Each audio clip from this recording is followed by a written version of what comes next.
नमस्कार दोस्तों, स्वागत है आपका प्रयागराज स्टेम चैनल पर। आज की डिक्टेशन लिखने के लिए तैयार हो जाइए। Ready, start. 79वें स्वतंत्रता दिवस पर प्रधानमंत्री मोदी ने लाल किले से अपना सबसे लंबा और निर्णायक भाषण दिया, जो 103 मिनट का था और जिसने विकसित भारत 2047 के लिए एक साहसिक रोड मैप तैयार किया। आत्मनिर्भरता, नवाचार, नागरिक सशक्तिकरण पर जोर देते हुए प्रधानमंत्री ने दूसरे देशों पर निर्भर राष्ट्र से लेकर विश्व स्तर पर आत्मविश्वासी, तकनीकी रूप से उन्नत और आर्थिक रूप से सुदृढ़ देश बनने तक की भारत की यात्रा पर प्रकाश डाला। कोई ब्लैकमेल नहीं, कोई समझौता नहीं।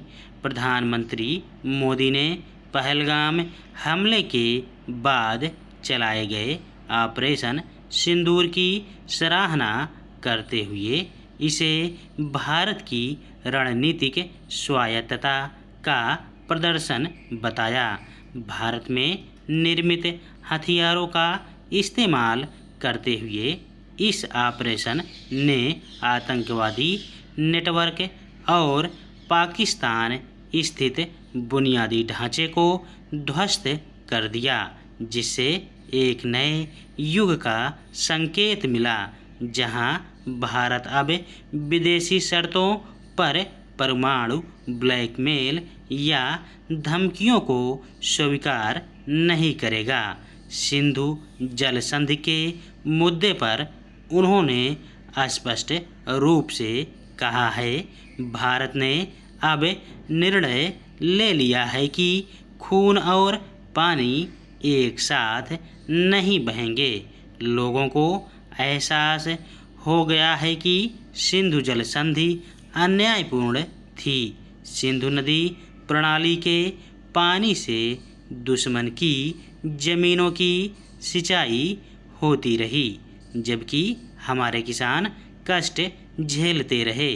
इस वक्तव्य ने इस बात की पुष्टि की कि भारत अब अपने राष्ट्रीय हितों से समझौता नहीं करेगा और इस अभियान ने स्वदेशी तकनीकी और रक्षा प्रणालियों पर पूरी तरह से भरोसा करते हुए तेजी से और निर्णायक रूप से कार्य करने की दिशा में क्षमता को रेखांकित किया। आत्मनिर्भर भारत तकनीक और उद्योग को मजबूत करना है। प्रधानमंत्री मोदी ने कहा, दूसरों पर निर्भरता किसी राष्ट्र की स्वतंत्रता पर सवाल उठाती है।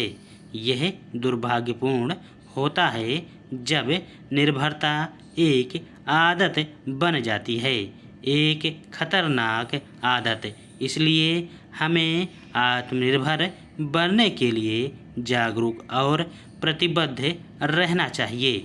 आत्मनिर्भरता केवल निर्यात, आयात, रुपए या डॉलर के बारे में नहीं है। यह हमारी क्षमताओं, अपने पैरों पर खड़े होने की हमारी ताकत के बारे में है। इसीलिए उन्होंने घोषणा की कि भारत 2025 तक अपनी पहली made in India semiconductor chip launch करेगा।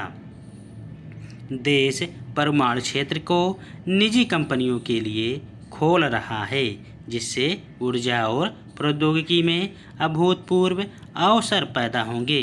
उन्होंने प्रत्येक नागरिक, विशेषकर युवाओं से आग्रह किया कि वे jet engine, social media platform, उर्वरक और अन्य महत्वपूर्ण तकनीकों का स्वदेशी रूप से नवाचार और उत्पादन करके राष्ट्र निर्माण में भाग लें, जिससे एक ऐसे भविष्य का निर्माण हो जहां भारत आत्मनिर्भर, शक्तिशाली और विश्व स्तर पर सम्मानित होता हो। प्रधानमंत्री मोदी ने भविष्य के लिए महत्वपूर्ण संसाधनों को सुरक्षित करने के लिए भारत द्वारा उठाए गए साहसिक कदमों पर भी प्रकाश डाला।